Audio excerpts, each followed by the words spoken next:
The smell of fresh-cut lumber still clung to my hands when I walked into the bank that afternoon. 63 years old, retired after 31 years in construction management, and I still couldn't shake the habit of stopping by the hardware store just to look around. My wife used to laugh at that. She'd say I was the only man alive who could spend 2 hours in a Rona touching wood samples with no intention of buying anything. She passed 4 years ago. Pancreatic cancer. 11 weeks from diagnosis to the end. After that, everything changed, including, I suppose, how careful I was with my own money. I should explain something about my son before I tell you what happened. He's 34. Smart kid. Always was. Got into engineering at Queen's, finished his degree, landed a decent job with a firm out in Mississauga that does infrastructure consulting. I was proud, genuinely proud. His mother was too, before she got sick. He was the kind of son you brag about at the golf course, quietly, because you don't want to be that guy, but you still do it. When he got married 6 years ago, I liked his wife well enough. She was from a family in Oakville, nice family, from what I could see. Her father was some kind of financial advisor. Her mother did something in real estate. They had a nice house, drove nice cars, took nice vacations. Nothing wrong with any of that. The wedding was at a vineyard in Niagara-on-the-Lake.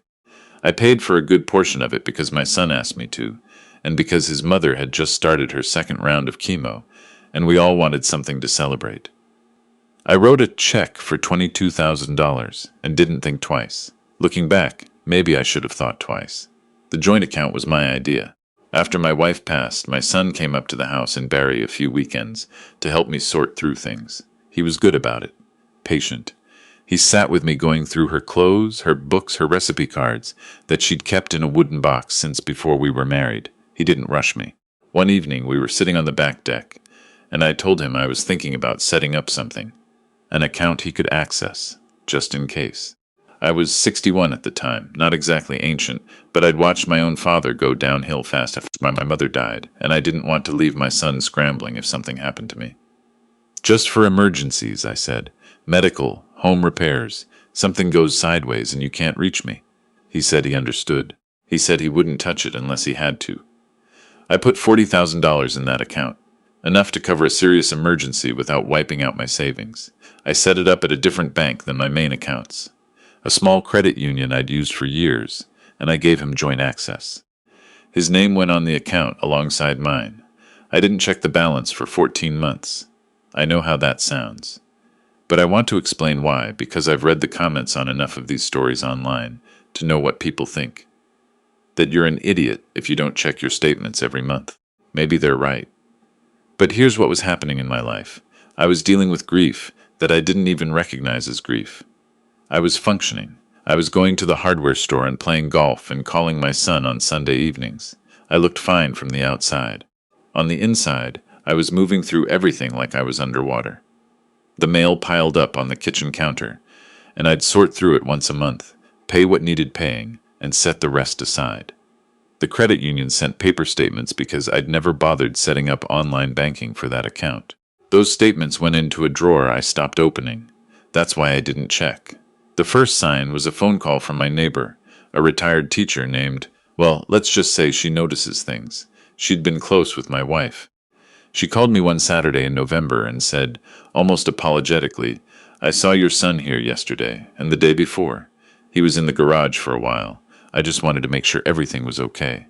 I hadn't known my son had been to the house. I called him. He said he'd come up to check on the place. There'd been some weather, and he wanted to make sure the eave screws were clear. He mentioned it casually, like it was nothing. I thanked him. I told him he didn't have to do that. I thought nothing of it until about 3 weeks later, when I was actually cleaning out that kitchen drawer, finally, after almost a year of ignoring it, and I found 6 months of statements from the credit union. I sat down at the kitchen table and opened the most recent one first. The balance was $11,340. I opened the next one back, $19,870. I kept going. The account had been at $40,000 in September of the previous year. By the following November, nearly $29,000 had been withdrawn or transferred out. I sat there for a long time without moving. The furnace clicked on. The dog, an old lab we'd had since before my wife got sick, put his head on my knee. I looked at the transaction history line by line. Small withdrawals at first, $200 here, $350 there, then larger ones, $800. $1,200. One transfer of $3,000 to an account I didn't recognize. Then another. Then a series of point of purchases. A furniture store in Oakville. A kitchen appliance retailer. Something called Luminara Home Decor. Twice. A spa in Burlington. A resort in Collingwood. None of it was a medical emergency. None of it was home repairs. I didn't call my son that night. I needed to think. What I kept coming back to was the timing. He'd been accessing the account steadily for the better part of a year. He'd done it in a way that was gradual enough, or maybe I'd been checked out enough, that nothing tripped any alarm. He'd never called me to say he needed help. He'd never mentioned any of it, and he'd been coming to my house, going into my garage. I didn't know what to make of that part. I drove down to the credit union on Monday morning and sat with an advisor, a young woman who treated me with such careful gentleness that I realized my face must have been doing something I wasn't aware of. She pulled up the full transaction history and printed it for me. 23 pages. The Collingwood resort charge was for 2 nights, $1,340. The date matched a weekend my son had told me. He and his wife were visiting her parents in Oakville. The furniture store in Oakville, 3 separate purchases totaling just over $4,200, corresponded to dates he'd mentioned being busy with work. I drove home and sat in my wife's chair by the window, the one she used to read in. I sat there for most of the afternoon. What I want you to understand is that this wasn't about the money. Not entirely. I know that sounds like something people say, but I mean it in a specific way. I'd worked construction for 31 years. I'd poured foundations and framed houses and managed crews in -30 weather. I knew what it meant to earn something. And I'd spent my whole adult life making sure my family was taken care of, that my son had everything he needed, that his mother never worried about bills when she was sick, that I wasn't going to be a burden to anyone when I got old. The money hurt. Of course it did. But what sat in my chest like a stone was the lying, the looking me in the eye on Sunday phone calls and never saying a word, the coming to my house without telling me, the using an account I'd set up because I loved him and trusted him completely, an account I'd created out of grief and fear to pay for spa weekends and new kitchen appliances. He had a job. He had a good salary. What did he need my money for? I found out eventually through a conversation I'll get to. His wife had tastes that outpaced their income. They'd renovated their kitchen the previous spring, $23,000. They'd taken a trip to Portugal in August. The credit card debt had quietly ballooned, and he'd started supplementing, just temporarily. He'd told himself, I assume, by drawing from the account I'd given him emergency access to, temporarily had turned into 11 months. I'm going to tell you about the Saturday I decided to act, because that's the part of this story that I think about most. My son called me on a Friday evening to invite me to lunch the next day. He and his wife had found a new restaurant in Barrie they wanted to try, a place that had just opened downtown. Locally sourced menu, that kind of thing. He seemed cheerful on the phone. Normal. Asked how the dog was doing, mentioned they were thinking about getting a dog of their own someday. I said yes. I said I'd meet them there at noon. After I hung up, I logged into the credit union's mobile app. I'd finally set it up that week, with help from the young woman at the branch, and I checked the account balance.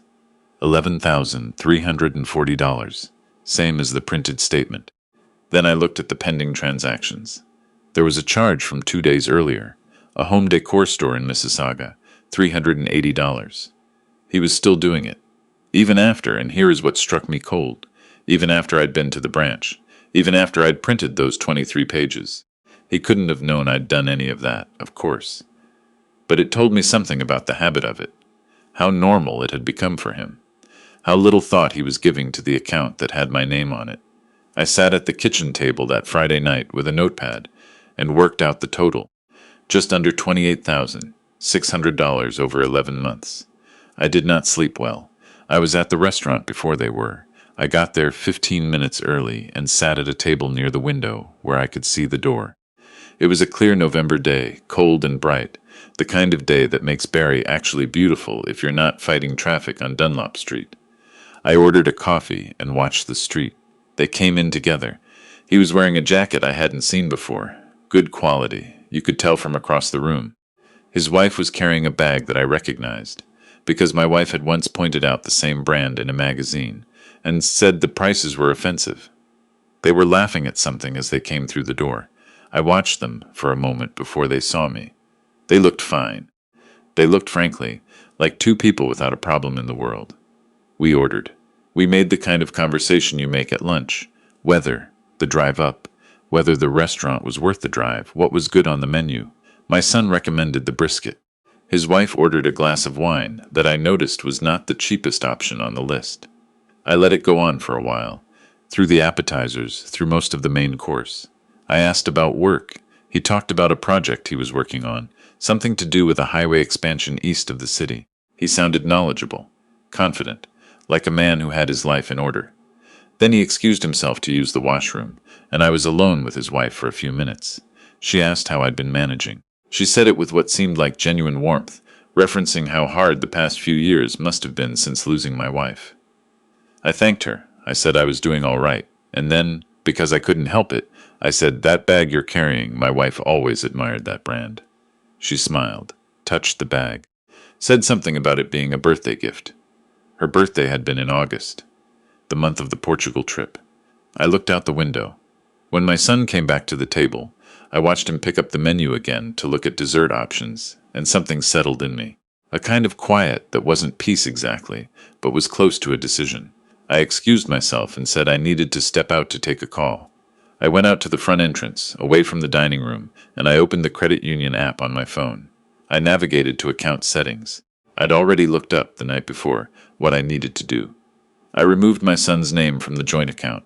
Not a freeze, not a temporary hold, a removal, done through the app in about 4 minutes, pending confirmation at the branch the following Monday.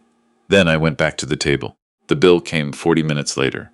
My son reached for it. Easy, automatic, the gesture of a man who assumes things will work out, and offered to split it with his wife. They both reached for their respective cards, and I watched them go through the ordinary small theater of deciding who would pay. His card went through. Hers did too, as it turned out, for her half. Of course it did. My money wasn't what was being used for the restaurant. It was the account I'd set up for emergencies, the account he accessed from home, in small amounts, in ways that never created a scene. But I knew, and he didn't know that I knew. We said goodbye in the parking lot. He hugged me, said we should do this more often. His wife said the same. They got in their car, an SUV I also hadn't seen before, a newer model than what he'd had last Christmas, and drove off toward the highway. I stood in the parking lot in the cold for a while. I called him the following Thursday. I'd spent the week making a list of every transaction, date, amount, merchant name, and totaling the columns 3 separate times because I kept hoping the number would change. It didn't. $28,590 over 11 months, not counting the most recent $380. I didn't tell him on the phone why I was calling. I said I needed him to come up to Barry. Said I had some things to sort out with the house and could use an extra set of hands.